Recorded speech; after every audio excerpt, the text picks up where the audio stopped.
Okay, now we are live again. This time we are not on a boat, and I'm not alone. We have a well-known sailor for many Scandinavian sailors anyway. Peter, why don't you tell us a bit about yourself?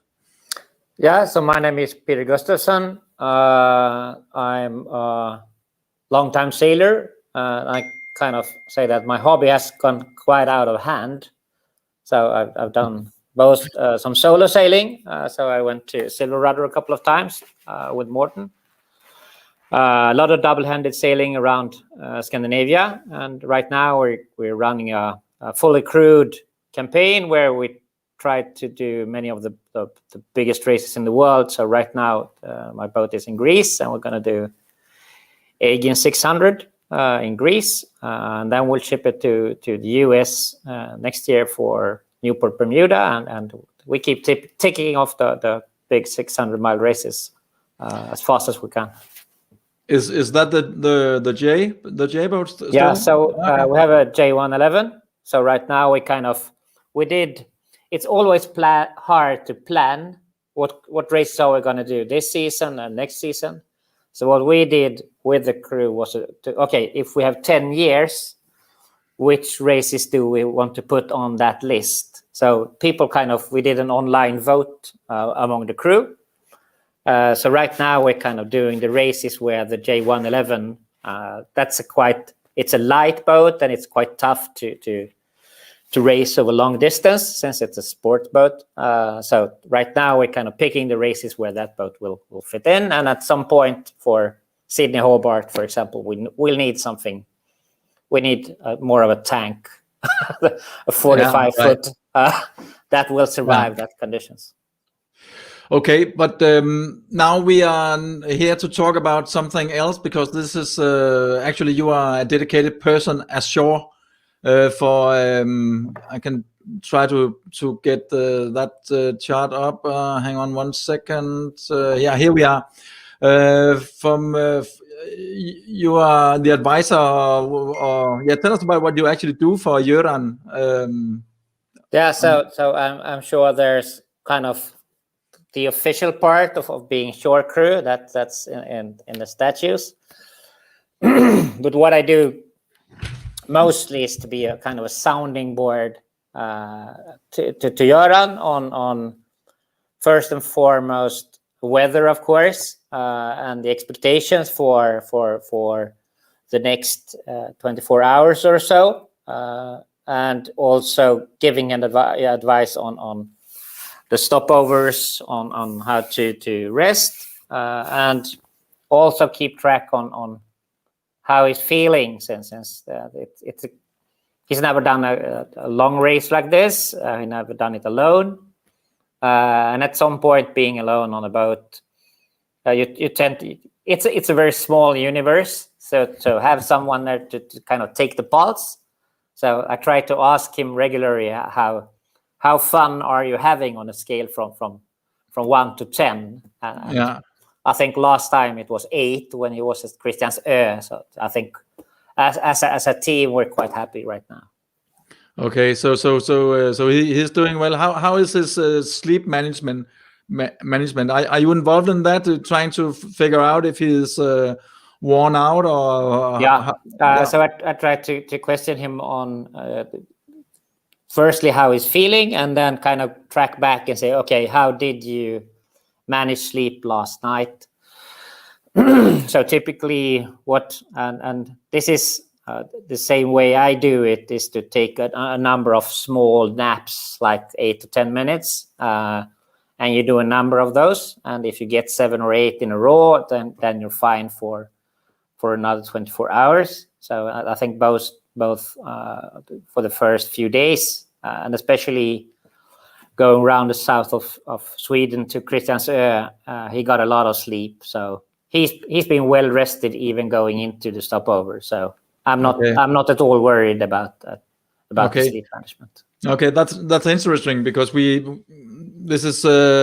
have many experiments going on this first edition of the race, and and of course we will make a big evaluation afterwards. But and one of the things that we're going to look into is the rest time rule, if it's necessary to have these longer stops. And did you talk about that? Yeah, so we're still trying actually to figure out exactly how the rule works, but I'm sure. All right. At the end of the race, we'll probably know. But I think it's kind of, since what I'm normally doing is kind of 600-mile races where you can't cheat yourself with sleep. So you know that if I don't manage sleep, I will make a lot of bad decisions on day 2 or 3 or 4. Mm-hmm. So I think coming from that, and I think that's been the approach from Jörn as well, that, okay, the plan is really to be as well rested. When I finish, I would be able to do the race once again without a problem. And that's kind of the goal. And I think I see many solar sailors kind of trying to do the other way around. Okay, I can sail 24 hours without sleeping, then I might get to 2 or maybe 2.5. Yeah. So I think it depends on which kind of direction you come from when it comes to sleep management. But I think Göran has been doing pretty well so far. Is his aim, is that to make it back, or is he competitive in I think the number one goal is to make it around, and since it's a new domain, both from the number of days and the length of the race. So I think that's key. But then knowing him, there's always a competitor inside everyone. And I think really now, I think after Christian Ö, when he saw that, okay, I'm fine, and now going upwind, I think both he and the boat likes the conditions. And I think he's doing very well against the competition. So I think on the final stretch, it will be more racing than finishing. Okay, and now talking about the last stretch, what do you think about the weather situation that we have coming up? What is the plan, so to speak? Do we have a game plan for the last few? Not days? really. So what we've done is to kind of we try to kind of, and that's also a mental thing, to kind of break. Because when you think about the whole thing, it's so long and it's so many hours and there's so many different scenarios. So what I try to do is kind of keep Göran out of as much complexity as possible. So the only goal now is, okay, if you're at Gedser at 1900 tonight, then we kind of take it from there. Okay. So there's and also what we're seeing is kind of the weather. My weather models at least they're changing a lot. So it might be to run too many scenarios too far ahead. Might be just a waste of energy and thinking. So this afternoon I'll run a couple of scenarios, and then when he gets to Gedser tonight, I try to communicate kind of the broader picture and give some short-term advice as well. Is that on a software like Expedition or something where you put a routing in as well? Or? Yeah. So when he lured me into being shore crew, I kind of started developing a polar for the boat, and he didn't really have one, so I kind of built one from a number of other X382s, and then we calibrated that going to the race. So right now I think we have a polar that works very well timing wise, because the key here isn't really getting maximum performance, but it's a timing thing. So could we get to point A at this time, then the scenario will look, and especially managing the stopovers. So like going from Kristiansö and adding 8 hours, then you will get a light. The timing from Bornholm to Gedser, it will be a 2 hour shorter sail. So I developed a polar, and right now I'm using Expedition as a software, and I'm running 3 or 4 different weather models. And both to see if there kind of is an alignment between different models, and that gives some confidence in what's going on. And then over time, talking to Göran, and I think this is the big difference between being on the boat, because then you kind of get all the data in real time, and you quickly figure out which weather model is the best. Now I kind of have to ask Göran for, okay, so at what time did the wind lift, or when did you get it above 20 knots? And then from his kind of text messages, trying to calibrate which model. Yeah, because that's also a bit out of my own personal interest. I have a feeling that the big weather models, they have a hard time predicting. I don't know if it's specifically Denmark, but it seems like very local weather in Denmark compared to many. The models often run a bit cold in trying to. Is that correct? No, but I think so far there's a couple of models that being very close, but they don't. It's not a high resolution weather over Denmark, so you don't see kind of the local effects. So for the first few days, we had quite a lot of wind coming in from over Denmark. So in the puffs, there were 24 plus knots, and the model didn't catch that. But kind of the big macro thing on and just for kind of giving a heads up and choosing sides on the course and deciding on stopovers, I think. Okay. Yeah. Right now the models are doing quite a good job. Okay, and how about you? Do you stay up at night as well, or do you leave him sailing alone through the night, or how does that work? No, I try to, because trying to, if I were in his situation, you kind of, you want the solo sailing experience, so you don't want to ruin that by being connected all the time.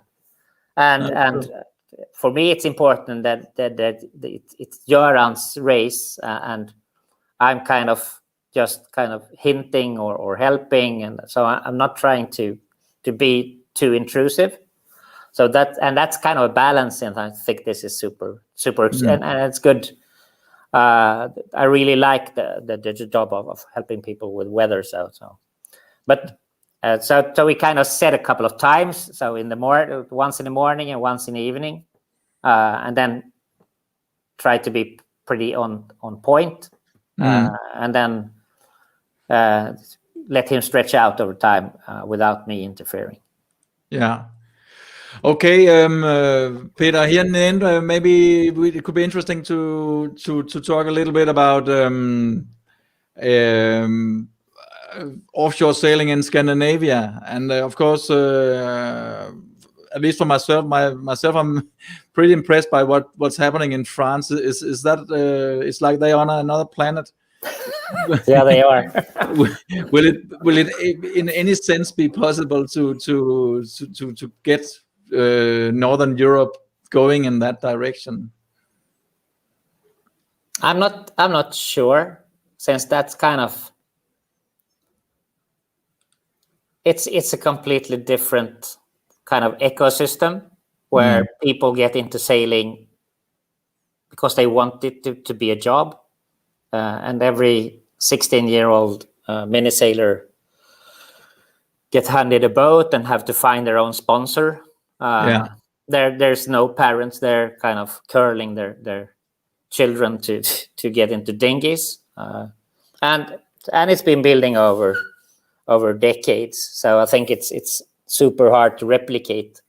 And even if you look into the UK, that's super close, and where there's a short-handed or solo community, but it's much smaller, and it's more, it looks more like the Scandinavian Sea, and where people get their boats first, and then they figure out, I would like to take my boat racing in some way, and solo and double-handed sailing seems like a fun idea. But that said, I think, and you know better than anyone, that it's possible to kind of hook into that demographic and make the best out of what we have. And I think both Silver Rudder and Vägvisor and all the things you've done in Denmark, I think you're showing that it can be done. It isn't done overnight, and there's no way to kind of making things happen fast, but there's something there, and I think the interest, we see a steady growth in interest. Yeah.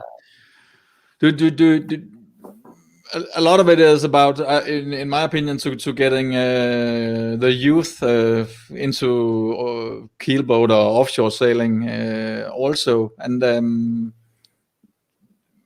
how should we do that? I was very disappointed that it was taken off the Olympic program again, because I thought that was a good gateway.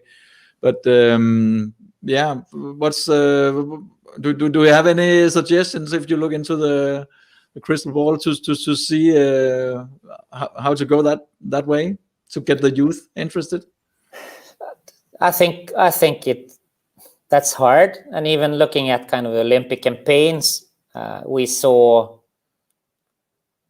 we didn't really attract new sailors. We saw the sailors from other classes, Olympic classes, moving to kind of dipping the feet in double-handed sailing because it was a new Olympic class. But we didn't really see new really good sailors coming into the sport. So I think it's there needs to be kind of a long-term thing, and I can definitely see the room for a bit more ambitious kind of type of racing, where what we're seeing now, both in Norway and Sweden and Denmark, where kind of amateurs like me do it for fun, and you can kind of get a big base out of that, and a number of interesting races. And now we see kind of the ambition going up, both with the types of boats that we see. So we see people buying Figaros and Figaro 2s, and we see or Figaro 3s, and we see people doing longer races and harder races. So from that big base where people did it for fun with a family boat, I think we're seeing a number of sailors with a bit more ambition. And I don't think it has to be the Olympic as a goal. I think there could be a really good Scandinavian scene where people kind of push themselves really hard. Yeah. The hard part there is, and I also want young people into the sport, is of course cost, because what we see, you think a 15-year-old Figaro would be but it's still a lot of money, and to campaign it and then you have to figure out, okay, do we want to make this into some commercial venture where young sailors are able to find sponsors, and then you need a professional series to showcase that. And that's right. There's a lot of moving parts, but I can definitely see the outline of kind of Scandinavian scene for short-handed racing, with more opportunities both for more ambitious sailors as well as the commercial side of things. Because I think kind of the concept that we saw as an Olympic class, I think there's a lot of value in that in many aspects. Yeah.